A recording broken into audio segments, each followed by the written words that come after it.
Welcome back, everyone. As part of our updated coverage of the coronavirus and its effect on our community, believe it or not, I interviewed Ray Agnew here, who's the Vice President of Community Engagement for Glens Falls Hospital, just a couple of days ago, right, Ray? Yeah, absolutely. And in that time, while we were putting that interview into editing, things changed again. So we're going to give you the most recent information.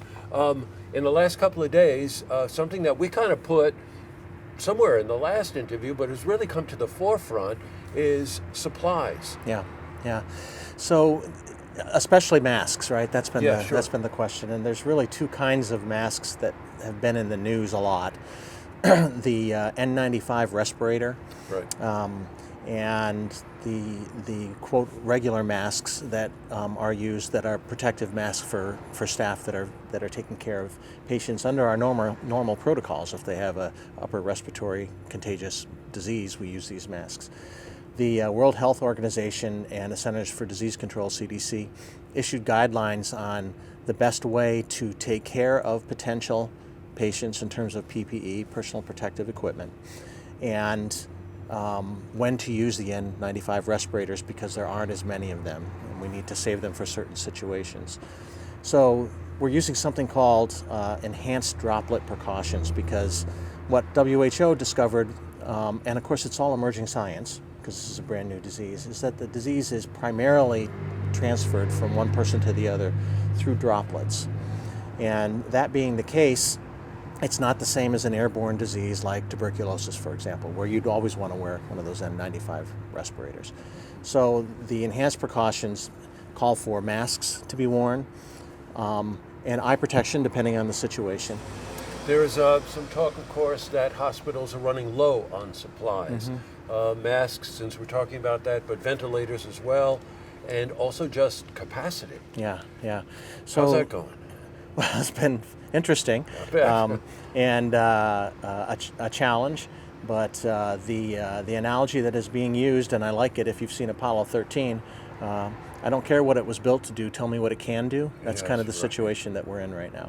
And so we're looking at how can we get to the point where we can take 50% or more patients than we are normally staffed to take. And so we've submitted a plan to the state. The supply side of it, the masks, that's a problem across the country. I think the governor has eloquently and accurately stated the problem, and that is that right now the states are competing with each other for this, and the federal government isn't nationalizing it. And so we've had difficulty finding it. We are getting a regular allocation, but the best estimates that we've seen say 21 days perhaps is the peak of this disease. So those N95 respirators, let's continue to use them only in those aerosolizing situations so that we can preserve them, because if the peak isn't for 21 days and something happens to the supply chain, we're going to be in a whole world of hurt. So we want to make sure we've got what we need to take care of our people and the patients.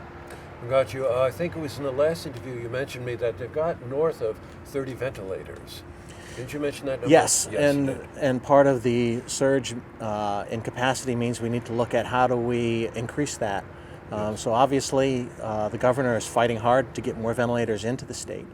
You may have heard that Ford and GM are trying to retool to make more. And then we're also looking at things like, okay, we have anesthesia machines in the operating rooms. They're meant to ventilate a patient. Can we use those? The answer is yes. Our anesthesiologists are working to make sure that they can be used. They're not meant to be ventilators, but like I said, not what it was meant to do, what can it do? So we're looking at those kinds of things and preparing to take on what comes from our community. As part of, and you hear the word surge a lot, and what that really does mean is, too many people coming in at once with too few resources. If you need to expand beyond the hospital, have you talked at all to the city about setting up any emergency? We've talked to the city, we've talked to the Civic Center. Actually, the Civic Center board contacted us very proactively. Also, businesses throughout the community have talked to us very proactively. Hotels. We talked about N95 respirators. The CDC also modified the guidelines so we can use construction grade, not just medical grade. So Home Depot, Ace Hardware, BOCES, different organizations for all of the regional hospitals have been coming in with supplies of masks, of gloves, of all those kinds of things. Eye protection, those are the things that we really need. We've talked with some local manufacturers. If we bring to you this face shield, do you think that you can replicate it? And so they're looking at those kinds of things. So the community response has been tremendous. Well, I hear you. One last thing, Ray. When we were here last, you had a certain system put in place for testing. That's been updated. Can you give me an update on that? Sure. So a couple of things happened there. First of all, we were running short region-wide of testing supplies. The second thing that happened, that Albany County is becoming something of a hot spot, and we still need to preserve the testing supplies we have to test inpatients and to test staff, and there's a whole bunch of different reasons for that. Obviously, Sure. it's about protection. The other thing that's become very clear is that the treatment regimens for the disease will not change if you present with symptoms, whether you test positive or not. You're still quite ill. So, we have right now a number of patients in the ICU who are quite sick. None of them at this point have tested positive. We do have one other patient that did test positive, and that's the first one that we've had. If someone believes that they might have the virus, you can come to the emergency room. There is a procedure here.